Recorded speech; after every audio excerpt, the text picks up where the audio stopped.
Right. So yeah, that's a video from a conference we host every year called Focus. Am I still there? Okay. That's really funny. And like the conference name itself, it's about helping the students focus on God over the summer. And there was a conversation I had at Focus that really blew me away. It was from a man I was discipling for the past school year, actually. His name is Jared. There's a picture of him here. That's the second picture down, Paul. Well, there's a bunch of guys here, actually. There's a men's night we had at Kutztown where we came together and literally just spent time praying and singing worship songs to God on a Saturday night. Those are several guys, but the one I'm talking about is above me with the long hair. That's Jared. I met him in the beginning of the year and started discipling him. And honestly, I always enjoyed it. There's one thing that I always found interesting. He always expressed wanting to disciple somebody else and be more intentional about that, but he never actually did it. He always said he wanted to. We talked about it, but it never really happened.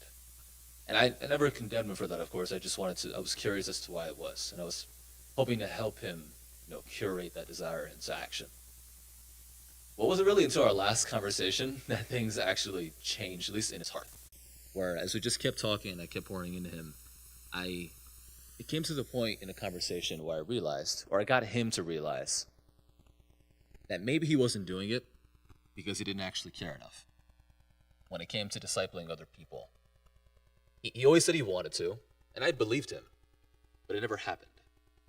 And after just questioning him, right, and getting him to just be more forthright about what's really going on in his heart, he just eventually came to me at Focus at the conference and said, honestly, it's because I just never really wanted to that much.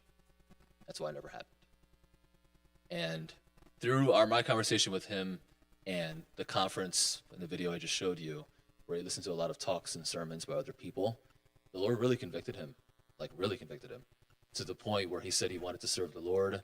He was giving up volleyball, which he really loves, and actually giving up choir, which he's also, he's like a multi-talented person, but he told me there that he was willing to give those things up in order to take God more seriously and actually make disciples for Christ.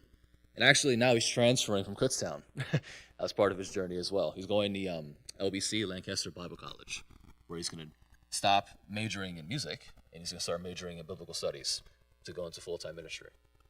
So he really is taking it seriously. I'm sad that he's leaving, but I know that it's the Lord's leading. I just spoke to him yesterday, actually, and he just told me that he really feels this is what the Lord wants him to do, and to take him seriously in this way. So I'm praising God for Jared's growth. The Jared I knew when I first met him in the beginning of his sophomore year would not have made that choice. He was more devoted to music.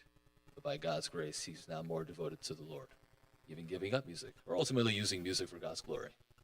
So I'm giving God glory here, because it's ultimately the Lord working by his Spirit to bring Jared to this point of sacrificing what needs to be sacrificed. And I just got to be a part of it. He just placed me there in that past year. So that was the first story of Jared.